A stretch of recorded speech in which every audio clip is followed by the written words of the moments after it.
This comes as a bombshell. New article from the Washington Post is reporting the U.S. State Department has long been worried about a research facility in Wuhan province in China. According to the Post, State Department officials in China, quote, sent two official warnings back to Washington about inadequate safety at the lab, which was conducting risky studies on coronavirus.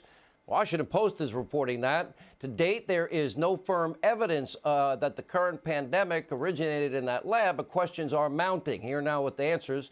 That question and more is Secretary of State Mike Pompeo. Yeah, I've been reading these internet rumors. I'm like, oh, that's a conspiracy theory made in a lab. And I'm not saying that that's saying that, because I thought SARS was 98% the same genetic material as of my reading. But I'm beginning to think that something go crazy here, that maybe there's something that we're missing. Sean, it's great to be with you. Here's what we know. Here's the facts. The facts are, you talked about the World Health Organization. They had access. The Chinese Communist Party didn't give Americans access when we needed it in that most timely point at the very beginning. The president talked about that today. And then we know they have this lab. We know about the wet markets.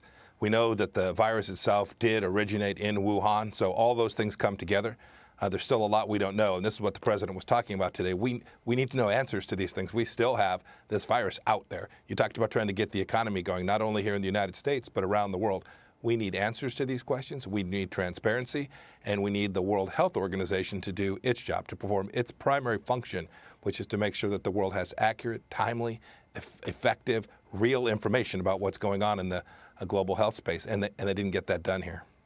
They only noticed the virus on December 30th last year with pneumonia-like symptoms. We only called the coronavirus January 7th. First case in the U.S. January 21st.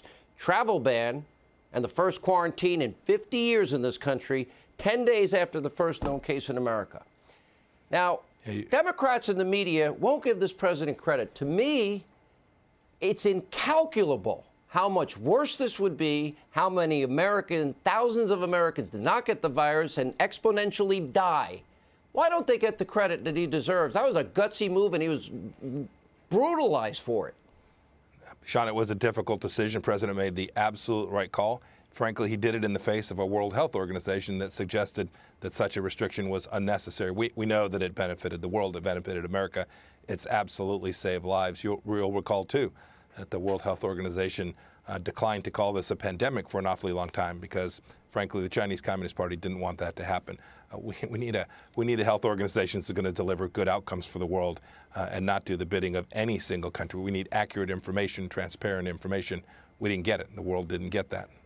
You know, I would like to know, you know, when the head of the World Health Organization, went on the attack, I was like, really?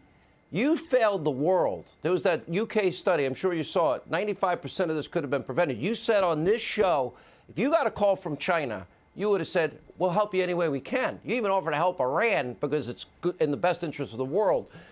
Why didn't they ask for help? And what is happening behind the scenes? Can you enlighten us?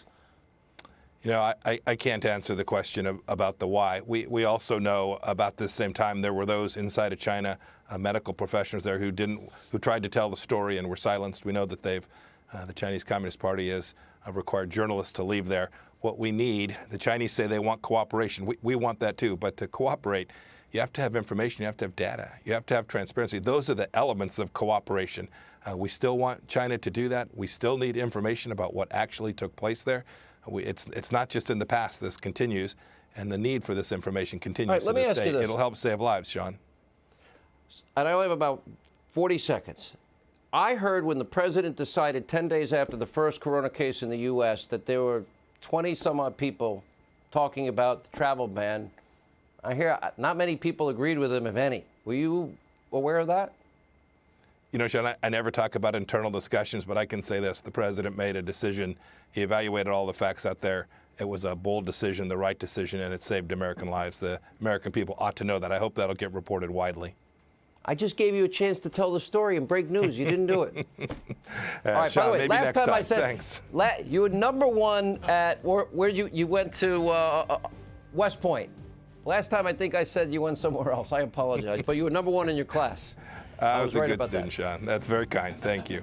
All right, thanks for all you do. We appreciate it.